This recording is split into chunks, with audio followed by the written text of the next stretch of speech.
All right, Jeff, thank you. Well, it is time to tie up all those loose ends for your 2009 tax return and prepare for 2010. But many don't realize tax professionals believe you might want to start preparing for 2011 as well, at a time when taxes are expected to rise significantly. Joining us now in Studio B, we have Joshua Jensen, CPA. Josh, thanks so much for coming by this morning. Good morning. We're glad to have you. We'll start with 2009, end of the year kind of things. What should people be thinking about right now for their taxes? Three main things, especially if you itemize your deductions, is you want to pay your real estate taxes, all of them, before year end. The county gives you the option to pay half now and half in March.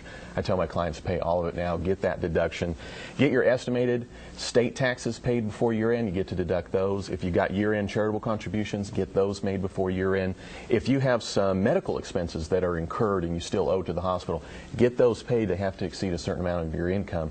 So the bottom line is you got expenses, make sure you're paying for them before year end. Yeah, do it right now. Okay. And also, if someone bought a new car in 2009, there's a big tax benefit for that, right? Absolutely. For this year only, if you bought a new car, and it has to be new, you can deduct the excise tax, the fees related to that, so-called sales tax. And here's the beauty of that, Matt. You get to deduct that on top of your standard deduction. So even for those that don't itemize, they still get that deduction. Oh, that is really nice. Yeah. Okay, so something to keep in mind. Absolutely. And they still have a little time to buy that car? Yep, and it's not in place for next year. Okay. All right. Year only. Good to keep in mind. And 2011 now, we're expecting things to change. What do we know about that at this point?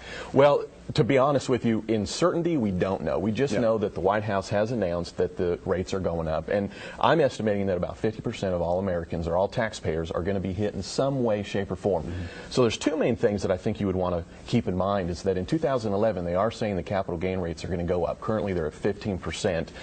So you may want to incur some capital gains right now, believe it or not. And that's for this year? That's for this year. Okay. The rates are supposed to be in place for 10, but if you incur the gains now, you may only have a 15% tax rate.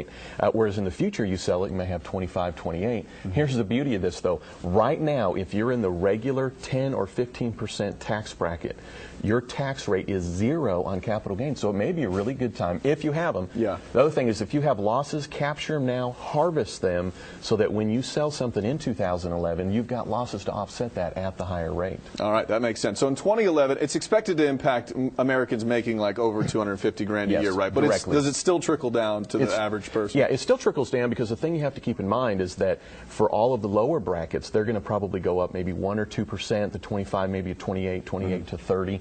The other thing is there's going to be more phase out of deductions, phase out of exemptions, and those are kind of the things that don't really hit the front page.